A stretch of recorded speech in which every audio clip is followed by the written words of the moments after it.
Hello guys, welcome to my channel. Today we are going to see how to set a password on Windows 11. I'll show you guys how to do it. You just need to go to search menu and type settings, click on open it. On left side select accounts. On right side select sign in options. Under ways to sign in, click on this drop down in password and use a password to sign in to Windows apps and services. Click on add option.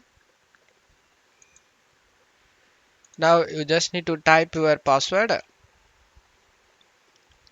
I'm gonna type 1234. 1234. Hint is numbers.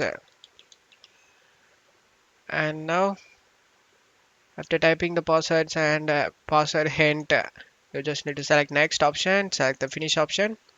Now you have set password on Windows 11. Now just to close stuff here and go to start menu and just select the lock option and just you can able to type your password to log in your PC. My password is 1234 and there we go. And that's it for today's video guys. Give me a like and subscribe. Thank you.